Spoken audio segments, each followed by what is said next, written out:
വരുന്നു.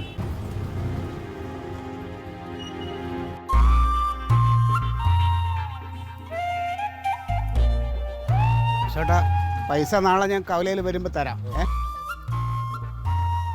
ശരി.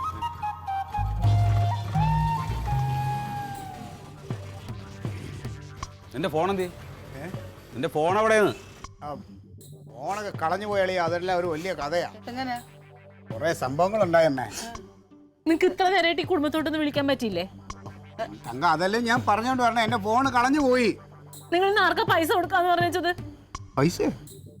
നീ സദാശിവൻ എന്ന് പറഞ്ഞ ഒരാളെ അറിയില്ലേ? ഏത് സദാശിവൻ? ആ കുട്ടി വൈദ്യരുടെ ചെറുമകൻ. അയാൾക്ക് ട്രാൻസ്ഫർ വാങ്ങിച്ചു കൊടുക്കാന്ന് പറഞ്ഞിട്ട് മറ്റേ സർവേ ഡിപ്പാർട്ട്മെന്റ് ജോലിയുള്ള അവന്റെ കയ്യിൽ നിന്ന് നീ പൈസ വാങ്ങിച്ചില്ലേ?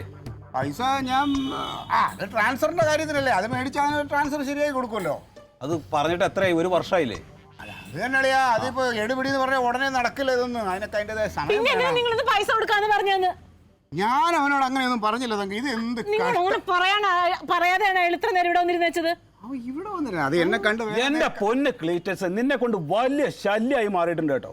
ആ തമാശ പറയുന്നതല്ല, അങ്ങേറ്റത് ഗതി കെട്ടോണ്ട് പറയുന്നതാണ്. ഇതൊരു കഷ്ടമാണ്. എന്ത് കഷ്ടമാണെന്ന് പറഞ്ഞാൽ ഇത്ര നേരത്തെ രാവിലെ വന്നിട്ട് അയാൾ ഇവിടെ കുത്തിയിരിക്കുന്നു. അല്ലേ, അത് അവൻ എന്നെ കണ്ട് വേറെ എന്തെങ്കിലും കാര്യം സംസാരിക്കാൻ വേണ്ടി. എന്തോ സംസാരിക്കാൻ ഞാനും അമ്മ കാല് പിടിച്ചാണ് ഇപ്പോൾ പോയത്.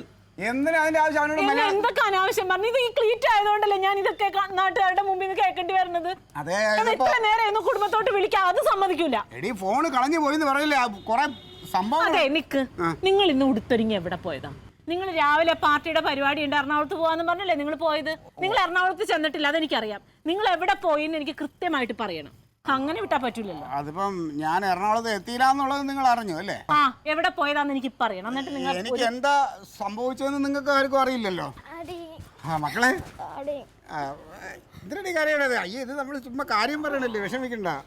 അതെ, ഇന്നുണ്ടായ സംഭവം ഞാൻ പറയാം. നിങ്ങൾ കേൾക്കാനുള്ളൊരു സന്മനസ് കാണിക്കോ എന്നാ ഞാൻ പറയാം. ഞാൻ റെയിൽവേ സ്റ്റേഷനിൽ ഓട്ടോയിൽ ചെന്ന് ഇറങ്ങിയതും ഓട്ടോയിൽ നിന്ന് നോക്കിയപ്പോൾ തക്കളിമൂളെ പോലെ ഇരിക്കുന്ന ഒരു കൊച്ചിനെ വണ്ടി ഇടിച്ചിട്ട് ഞാൻ പിന്നെ നേരെ എടുത്ത് അതിനെ ആശുപത്രിയിൽ കൊണ്ടുപോയി അതിനെ ചികിത്സയെല്ലാം ചെയ്ത് വേണ്ട ഏർപ്പാടെല്ലാം ചെയ്ത് പിന്നെ അതിൻ്റെ രക്ഷകർത്താക്കൾ വന്നു. അതെല്ലാം കഴിഞ്ഞിട്ടാണ് ഞാനിപ്പോൾ വരുന്ന ആശുപത്രിയിൽ നിന്ന്. കൊച്ചിന് ഇച്ചിരി സീരിയസ് ആയിരുന്നു, പക്ഷേ ഇപ്പോൾ അതൊക്കെ തരണം ചെയ്ത് സമാധാനമായി. ആശുപത്രിയിലാണോ ഇപ്പോഴും?